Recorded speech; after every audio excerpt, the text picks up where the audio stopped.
Hello everyone, good morning and welcome back to Python Pandas tutorial of class 12th Informatic Practices. In this video we will see what is data frame, what are the features of data frame and how to create data frames using various constructs. So let us begin with this video. So data frame in Pandas is two-dimensional data structures just like a table with rows and columns. Data frames are similar to a spreadsheet or SQL tables. जैसा कि आप data को store करते हैं Excel में rows and column के format में, similarly data is stored in data frame in rows and column format. That is basically called two dimensional structures of data. Okay, so what are the features of data frame? The first feature that column can be of different data types or different data. So in a column you can store different types of data. Size of data frame is mutable, means data frames में size को change कर सकते हो. अगर आपने पहले 1000 या 10,000 तक डेटा स्टोर करने का डेटा फ्रेम क्रिएट किया था या किसी भी फील्ड का साइज आपने डिफाइन किया था, तो बाद में उस साइज को मॉडिफाई कर सकते हैं. Its data values are also mutable, और इनके वैल्यूज तो कभी भी आप चाहो तो चेंज कर सकते हो. इनके जो एक्सेस होते हैं वो लेबल्ड होते हैं, मतलब जो भी रोज एंड कॉलम्स होते हैं उनमें से जो इंडेक्स होंगे वो सारे लेवल्स होंगे. रोज एंड कॉलम्स को एक पार्टिकुलर किसी अल्फ़ाबेट से या न्यूमेरिक वैल्यू से लेबल्ड किया जाता है 1 2 3 के सीक्वेंस में या ABCD के सीक्वेंस में, जैसा आप डिफाइन करो. You can also perform various arithmetic operations on rows and columns. ये similar functions वैसे ही हैं जैसे Excel में भी आप अलग अलग rows and columns में आप arithmetic calculation perform कर सकते हैं. एक मान लीजिए एक रो में पूरे का पूरे मार्क्स फील्ड है किसी स्टूडेंट्स के, तो आप उन सारे मार्क्स को ऐड कर सकते हो, उनका परसेंटेज कैलकुलेट कर सकते हो, उनका परसेंटाइल और उनके फिर डेटा में जो भी चाहो आप उनके ग्राफ भी शो कर सकते हो. तो ये सारे ऑपरेशन परफॉर्म कर सकते हो डेटा फ्रेम में. इंडेक्सेस में कॉन्स्टिट्यूट नंबर्स, स्ट्रिंग और लेटर. सो इंडेक्स में आप जो चाहो, स्ट्रिंग हो, लेटर हो या नंबर्स हो, वो स्पेसिफाई कर सकते हो, इसमें कोई प्रॉब्लम नहीं है. Okay, now data frames can be created using the following construct. How data frames can be created? Data frames can be created using list. It can be also created using series. It can be also created by using dictionary and NumPy ND arrays. So as you create a data frame, you will get the data from a list, from a series, from a dictionary or from a NumPy ND arrays. Okay, so first example, how to create a data frame. Okay, the following syntax to create a data frames in Pandas. First of all, you need to import Pandas. Okay, and then data frame object, you will define data frame object, or you will pass some argument as a value, and then you here see the example.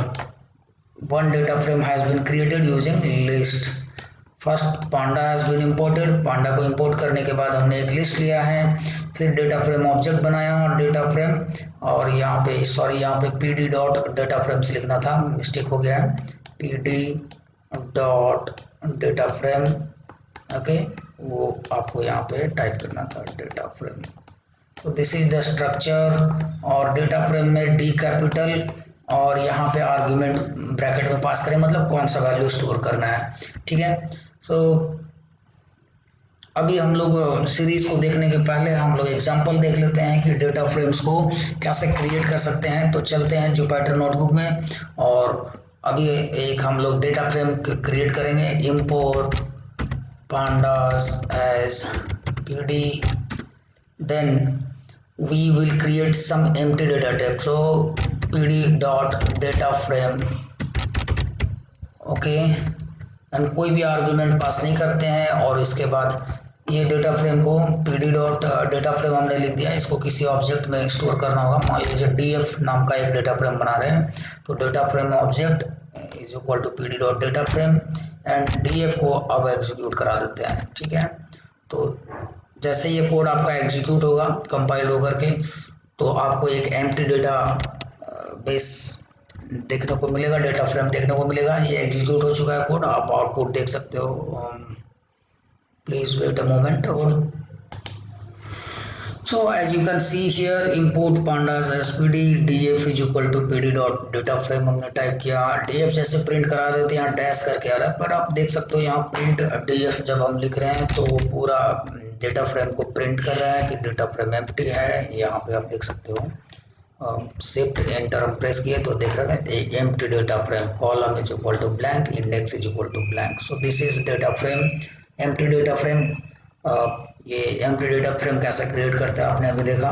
तो चलते हैं हम अपने next topic पे।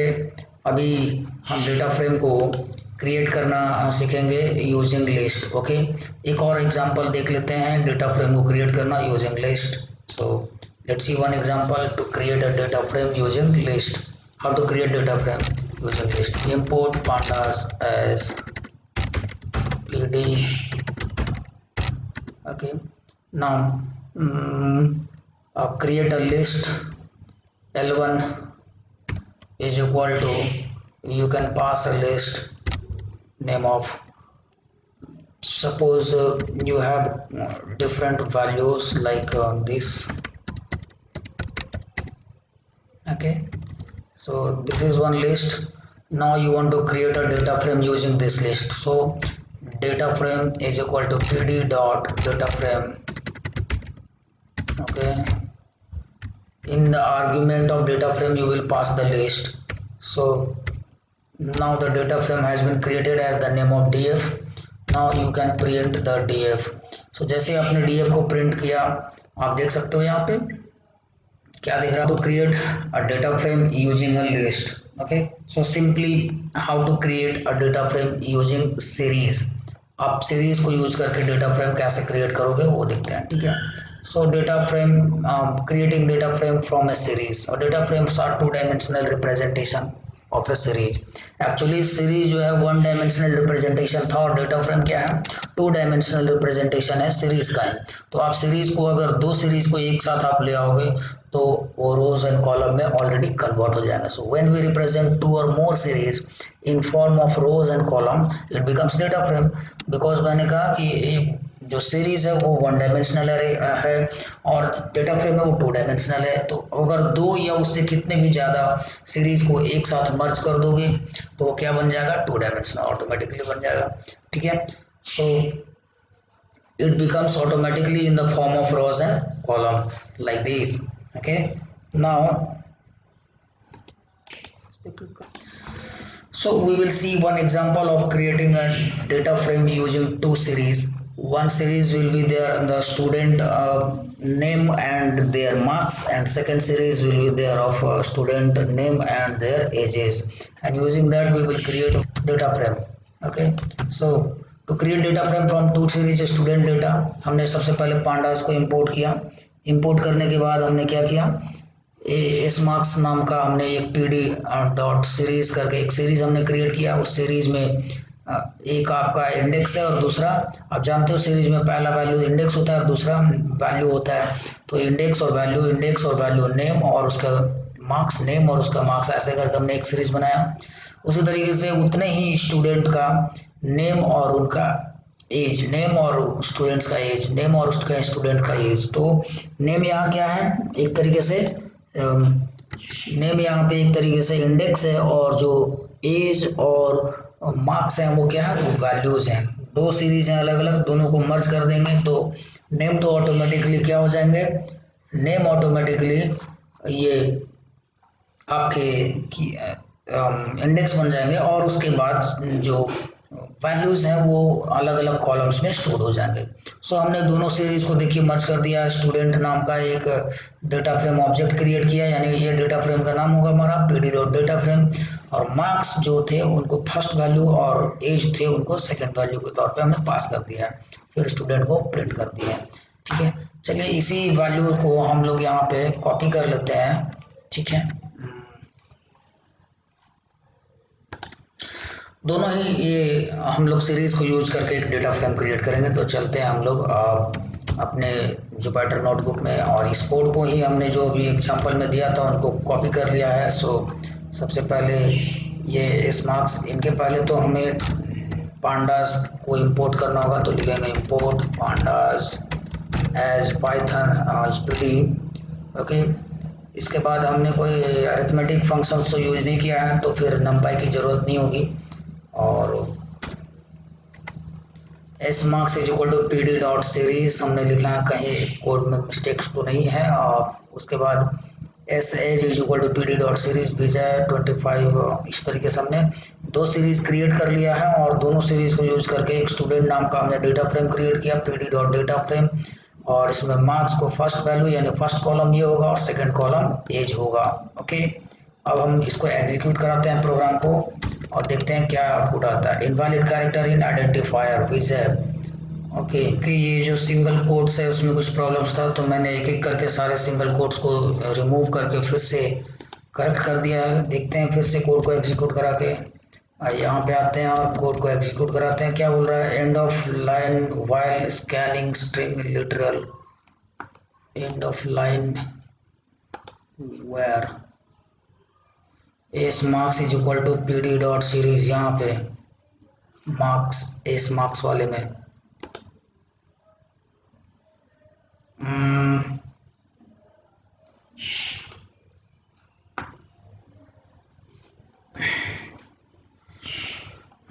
Now I think all the errors have been removed. अब यहाँ पे ये जो सिंगल कोट्स है इनको इम्प्रूव कर देता हूँ। तो कैरेक्टर्स को डिफरेंट यहाँ पे ले लिया है जो हमने कॉपी पेस्ट करके लाया था। 2 डायमेंशनल डेटा फ्रेम स्ट्रक्चर बन चुका है। 2 आपके पास सीरीज थे, आप चाहो तो यहाँ पे एक एक करके एग्जीक्यूट करके देख सकते हो कि एस मार्क्स क्या थे। तो आप लिखेंगे एस मार्क्स, तो आपको एक डेटा फ्रेम स्ट्रक्चर दिख रहा है विजय और उनके सभी के मार्क्स, यानी स्टूडेंट्स जो है वो इंडेक्स हैं और जो मार्क्स है वो एज ए वैल्यू हैं। और आप एस एज भी देख सकते हो, स्टूडेंट के एज भी देख सकते हो। एस एज ये भी हमारे पास एक सीरीज था, इसको एग्जीक्यूट करा रहे हैं तो आप देख सकते हो एक ये सीरीज था। इन दोनों सीरीज को मर्ज करके और आपने क्या बना दिया, 2 डायमेंशनल डेटा फ्रेम। ओके, आप यहाँ देख सकते हो। तो अब आप डी एफ यानी स्टूडेंट नाम का डेटा फ्रेम आप क्रिएट किए थे, तो स्टूडेंट आप जैसे ही एग्जीक्यूट करोगे क्या था, स्टूडेंट हमारा data frame student S capital. Okay okay, so आप स्टूडेंट को देखो तो दोनों मर्ज किए हुए हैं। Okay, so this is the data frame जो दोनों को मर्ज किया हुआ। आप देख सकते हो ये दोनों, ये जो नेम थे वो दोनों का दोनों फिक्स रह गए। नेम क्या हो गया आपका, इंडेक्स बन गया है, और जो मार्क्स और एज थे वो कॉलम्स बन गया है। क्लियर है।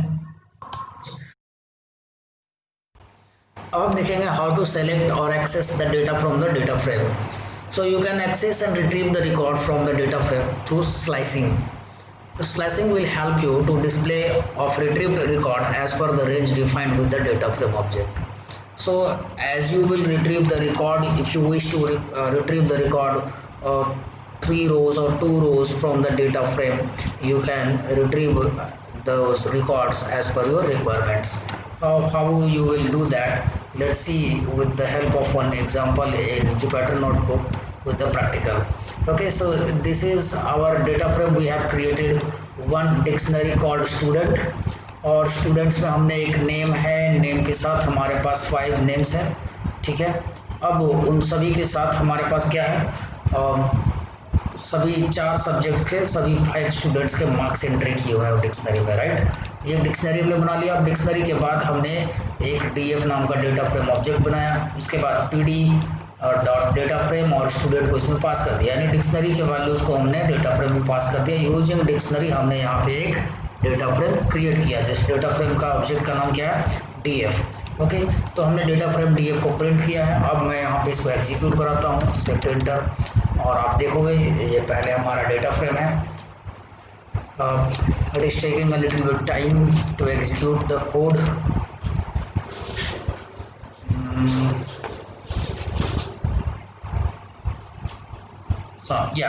So here is the output of this code. This is your data frame for the students.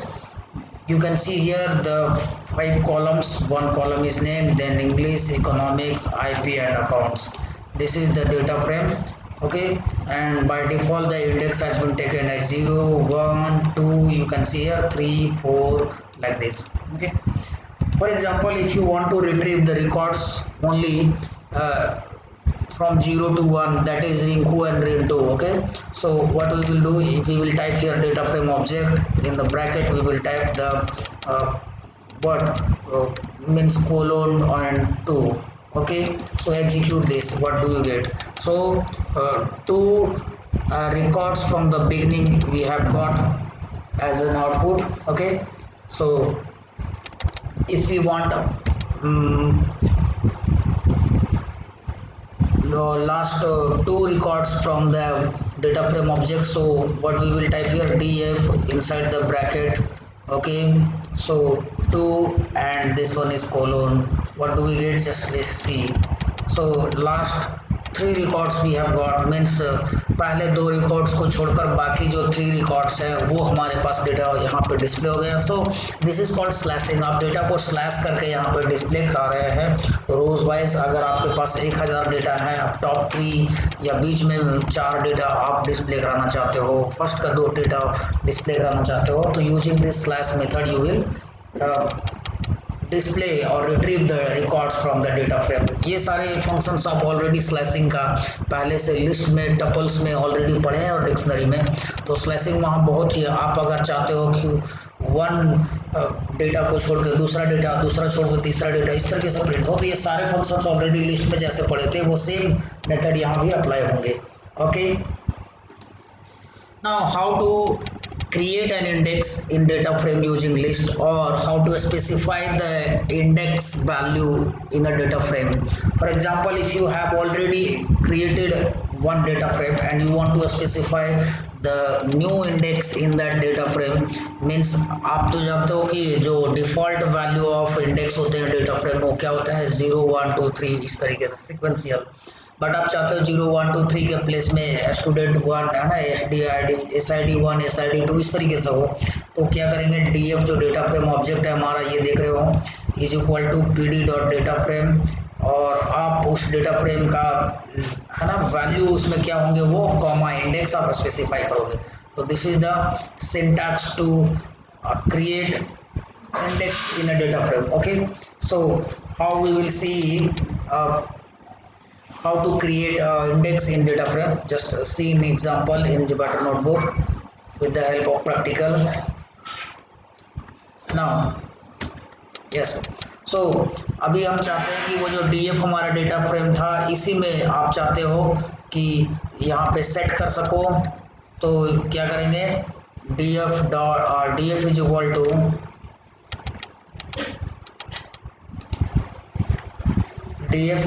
to pd.dataframe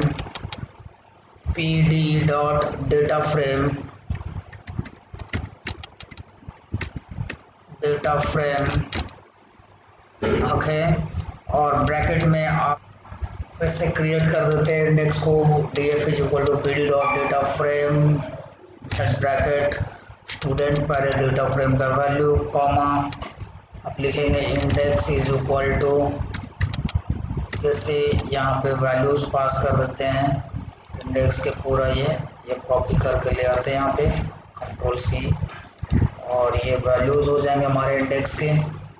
ठीक है, या अब ये हो गया, इसको एग्जीक्यूट कराते हैं. तो ये हमारा df फिर से क्रिएट हो चुका है, जिसमें कि वैल्यू स्टूडेंट्स के होंगे और इंडेक्स जो हमने पास किया वो इंडेक्स रहेंगे.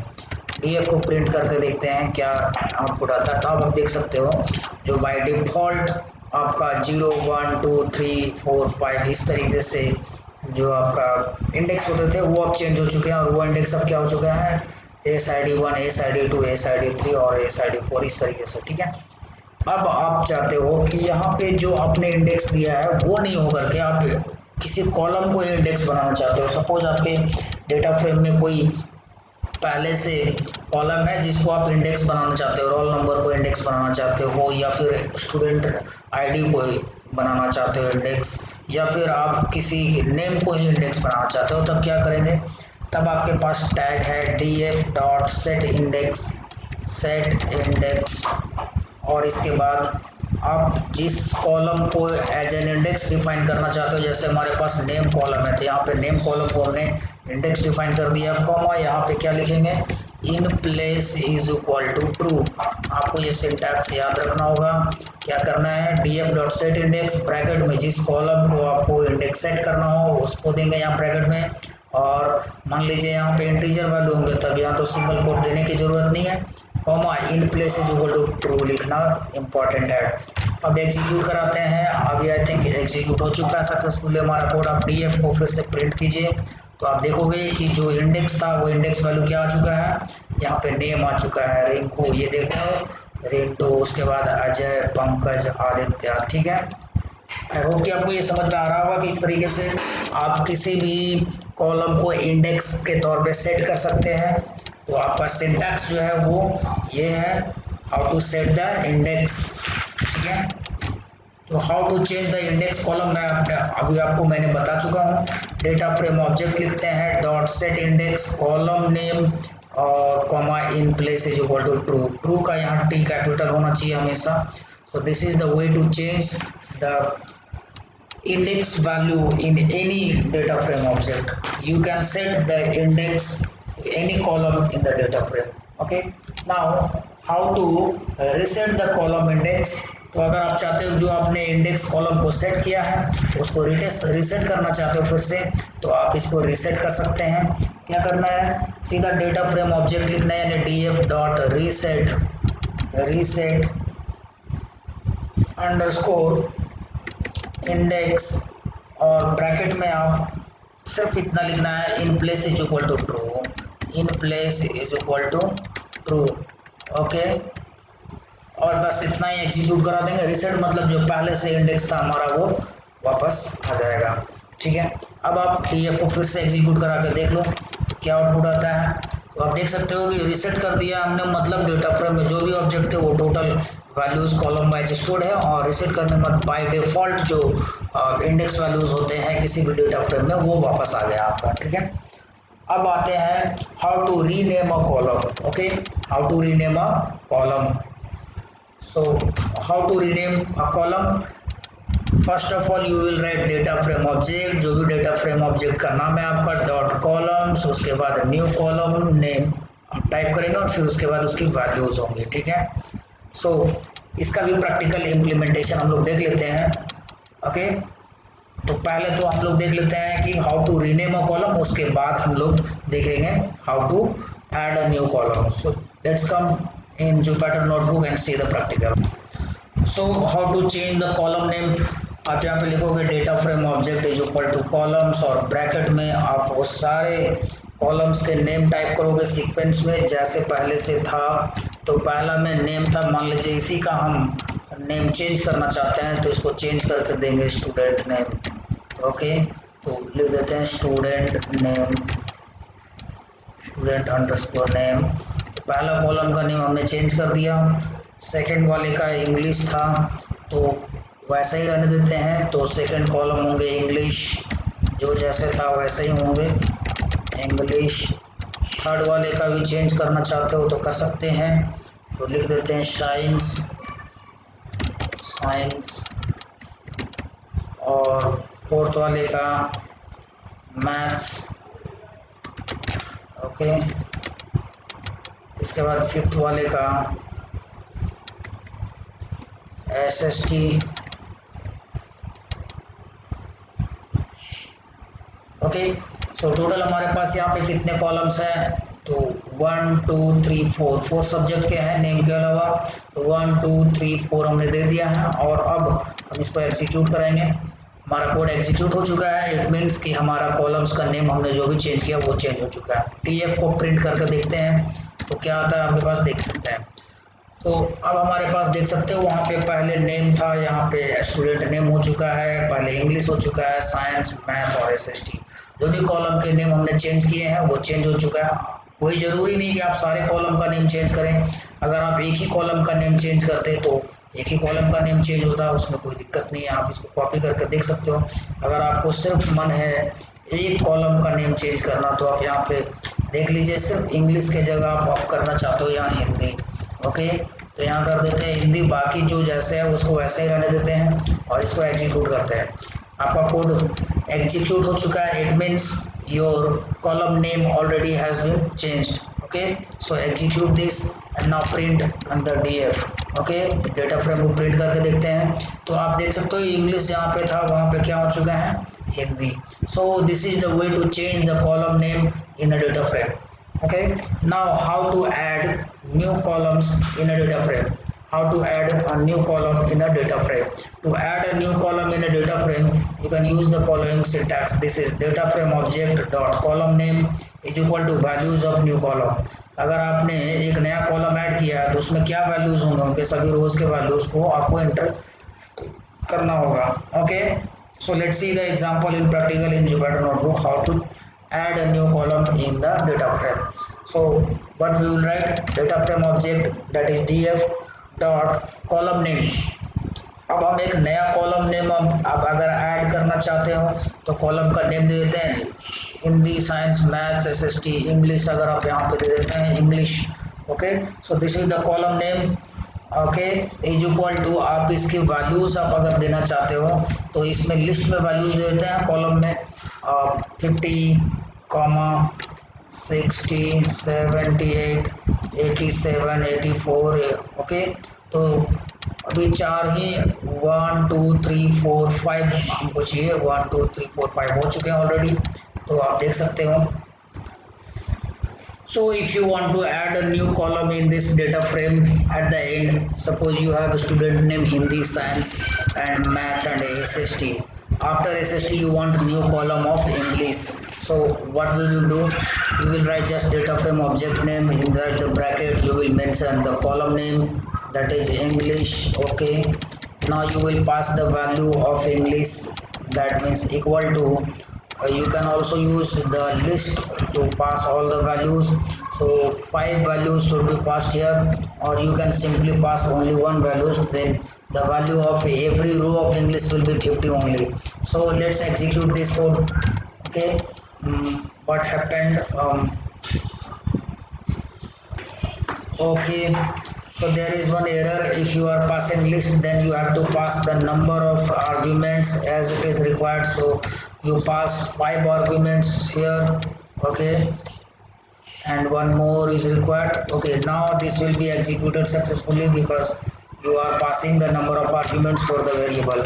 Now this code has been successfully executed. So print the df, what is the value of data frame. Now execute this code. You can see that the new column has been added in your data frame called English, और उसकी values जो हमने पास करी थी 50, 57, 82, 74 और 84, वो values already store हो चुके हैं. आप देख सकते हो यहाँ 57, 82, 74 जो आपने ऐड किया था वही यहाँ पे वैल्यू स्टोर है. अगर आप एक और न्यू कॉलम ऐसे ऐड करते हो, मान लीजिए आप एक न्यू कॉलम ऐड करते हो जहाँ पे आप कंप्यूटर अगर आप यहाँ पे ऐड कर देते हैं और यहाँ पे इक्वल टू करके हम 80 अगर हम डाल देते हैं और कोई लिस्ट पास नहीं करते हैं, ठीक है. सो जैसे ही आप यहाँ कंप्यूटर कॉलम एक ऐड करोगे और यहाँ इसकी वैल्यू आपने 80 पास किया, इसको एग्जीक्यूट करेंगे तो आप देख सकते हैं एक नया आपके पास कॉलम ऐड हो गया होगा जिसका नाम कंप्यूटर होगा. उसके सारे वैल्यूज जो होंगे वो 80 होंगे कॉलम में. ठीक है, एग्जीक्यूट कर दिया. आप देख रहे हो कंप्यूटर में जितने भी ये वैल्यूज ऐड हुए हैं वो सभी कितने हैं, 80 हैं सभी रोज के लिए. ठीक है, यही हम नंबर ऑफ आर्ग्यूमेंट इक्वली सबका वैल्यू अलग अलग अगर पास करते तो सबकी वैल्यू यहाँ की तरह अलग अलग होते. क्लियर है, ठीक है. Now how to select the particular column from a data frame. किसी भी डेटा फ्रेम में से पर्टिकुलर कॉलम्स को सेलेक्ट करना. अगर आपके डेटा फ्रेम में आपके पास 2 या 2 से ज़्यादा कॉलम्स हैं और उनमें से एक कॉलम, 2 कॉलम या फिर एक रेंज ऑफ कॉलम्स को सेलेक्ट करना हो तो यहाँ पे वेरियस मेथड्स है उनको डिस्प्ले कराने के लिए. आप देख सकते हो पहला जो मेथड है df dot object column name, यहाँ इस मेथड के द्वारा स्क्वायर ब्रैकेट मेथड. दूसरा है डॉट नोटेशन के द्वारा, यानी data frame object dot column name simply type करना है. और तीसरा है object df object dot ILOC, ये जो है वो स्लैशिंग मेथड है, यानी अगर 5 कॉलम्स है तो उसमें से कोई 3 कॉलम कोई 2 कॉलम एक साथ रेंज में रिट्रीव करना हो और डिस्प्ले कराना हो तो ये मेथड यूज करेंगे। सिंपली आपको लिखना है df कमांड और कॉलम नेम, फिर डेटा फ्रेम ऑब्जेक्ट और डॉट कॉलम नेम लिखना है। ठीक है, तो चलिए इसका प्रैक्टिकल इम्प्लीमेंटेशन देख लेते हैं एक बार। आपका जुपिटर नोटबुक में यहाँ पे df को आपको सिंपली कॉल करना है और कोई एक ही कॉलम को आपको रिट्रीव करना है। तो यहाँ पे क्या करेंगे, स्टूडेंट नेम को पास कर देते हैं हम लोग। तो क्या लिखेंगे यहाँ पे, स्टूडेंट नेम जैसे आपका कॉलम नेम लिखा हुआ है एकदम वैसे ही होना चाहिए। और इसको एग्जीक्यूट कराते हैं तो आप देख सकते हो सिर्फ नेम यहाँ पे आपका रिट्रीव हो चुका है, स्टूडेंट नेम जो होते हैं वो, और बाकी कोई कॉलम नहीं है। अगर आप यहाँ पे इंग्लिश का सिर्फ आपको देखना चाहते हो तो इंग्लिश का कॉलम नेम क्या है ये आप देख रहे हो। तो इंग्लिश यहाँ पे df डॉट, आप दूसरा मेथड डॉट ऑपरेशन वाला, डॉट नोटेशन वाला मैं बताता हूँ। df डॉट यहाँ पे क्या टाइप करेंगे, इंग्लिश, और इसको एग्जीक्यूट कराएंगे। तो आप देख सकते हो सिर्फ इंग्लिश के जो वैल्यूज हैं वो आपको यहाँ प्रिंट हो चुके हैं। क्लियर है। दूसरे ये कॉलम्स के वैल्यूज को डायरेक्टली प्रिंट कर रहा है और आप यहीं पे df और इसको स्क्वायर ब्रैकेट्स के अंदर आप लिखते df और इसके बाद इंग्लिश। ओके, तो आप देख सकते हो कि यहाँ पे इंग्लिश के कॉलम जो है कॉलम वाइज डेटा को प्रिंट कर रहे होंगे और कॉलम का नेम आपको यहाँ पे प्रिंट करेगा और डेटा टाइप को प्रिंट करता है। तो डॉट नोटेशन में जैसे ही आप लोग यूज करते हो तो वहाँ पे सिर्फ कॉलम के वैल्यूज को प्रिंट करता है, जबकि आप यहाँ पे जो स्क्वायर ब्रैकेट फॉर्मेट्स को यूज करते हो तो वहाँ पे कॉलम का नेम भी रिप्रेजेंट करता है। अब देखते हैं ILOC मेथड को। अगर आप df डॉट ILOC मेथड को यूज करते हो और इसके बाद अगर आप स्क्वायर ब्रैकेट्स के अंदर एक रेंज को पास करते हो जैसे 0 ओके और कोलोन 3 आप यहाँ पे ऐसे पास करते हो और इसके बाद एग्जीक्यूट कराते हो, तो आप देख सकते हो कि ये जो कॉलम्स है वो 0 से लेकर के 3, ये टोटल 3 रोज को आपको पहले फर्स्ट 3 रोज को डिस्प्ले कर रहे हैं। ओके, कॉलम्स को नहीं कर रहे हैं, क्यों, कुछ यहाँ पे प्रॉब्लम है। कॉलम्स को करना चाहिए जबकि ये 3 रोज को प्रिंट कर रहा है। Okay, so error has been traced already. So पहले आपको क्या पास करना है, आर्गुमेंट में df डॉट ILOC आपको करना है और स्क्वायर ब्रैकेट के अंदर पहले कोलोन को पास करना होगा। इसके बाद ही आप रेंज ऑफ वैल्यूज को आप प्रिंट करा सकते हो, रेंज ऑफ कॉलम्स को। तो मान लीजिए अब 0 कॉमा यहाँ पे 4 देते हैं तो 0 कोलोन 0 से लेके क्या 3 पास करते हैं और इसके बाद एग्जीक्यूट कराते हैं इसको। तो आप देख सकते हो फिर से सिर्फ रो को प्रिंट किया है। There is something error df dot ILOC और हम लोग सबसे पहले कोलोन को पास करेंगे, इसके बाद एक रेंज को पास कर देते हैं स्क्वायर ब्रैकेट्स में कॉमा दे करके। तो कॉमा और स्क्वायर ब्रैकेट्स में हम रेंज को पास कर देते हैं 0,3 पास करते हैं और इसको एग्जीक्यूट कराते हैं। सिंटैक्स एरर, ओके, यहाँ पे कॉमा नहीं होकर के कोलोन नहीं होकर के क्या होंगे, कॉमास होंगे और फिर इसको एग्जीक्यूट कराते हैं। तो आप देख सकते हो कि ये इंडेक्स से लेकर के आपका 2 कॉलम तक के वैल्यू उसको प्रिंट हुए हैं। तो इस तरीके से आप चाहो तो यहाँ पे इसको 5 या 4 करोगे तो आपको n-1 यानी 3 कॉलम्स टोटल प्रिंट होंगे इंक्लूडिंग इंडेक्स। तो आप देख सकते हो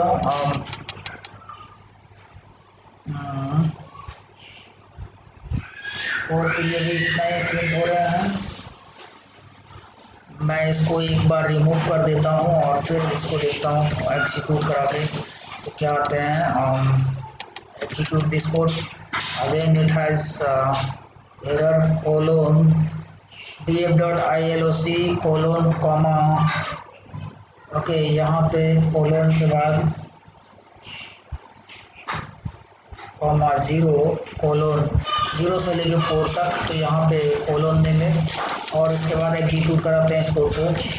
तो आप देख सकते हो कि यहाँ पे टोटल जो है वो 4 स्टार्टिंग से लेके 4 कॉलम्स टोटल प्रिंट हुए हैं।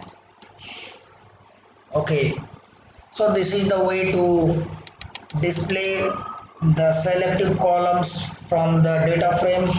Now we will see how to delete a column from the data frame. Okay, using del keyword you can delete any columns from the data frame. For example, you will delete any data or any columns from the data frame using del keyword, del space data frame object name, and inside the square bracket you have to mention the column which you want to delete. मान लीजिए हम last में जो हमने computer को add किया था उसको डिलीट करना चाहते हैं, ओके, और एग्जीक्यूट करा देते हैं। तो यहाँ पे देख सकते हैं कंप्यूटर हमारा ऑलरेडी डिलीट हो चुका है। और अब आप डीएफ को प्रिंट करा कर देखेंगे तो जो भी डीएफ में होंगे वो अब कंप्यूटर नहीं होंगे। फिर से मैं यहाँ से एसएसटी को डिलीट करके दिखा देता हूँ। डेल आप लिखेंगे, उसके बाद डीएफ और यहाँ पे कॉलम का नेम पास कर देता हूँ जिसको डिलीट करना है, यानी अगर हमें एसएसटी डिलीट करना है तो एसएसटी को पास कर देते हैं और एग्जीक्यूट कराते हैं तो सक्सेसफुली हमारा एसएसटी डिलीट हो चुका है। आप देखना चाहते हो तो डीएफ को एक बार प्रिंट करके देख लेते हैं। तो एसएसटी हमारा गायब हो चुका है डेटा फ्रेम से, आप देख सकते हो।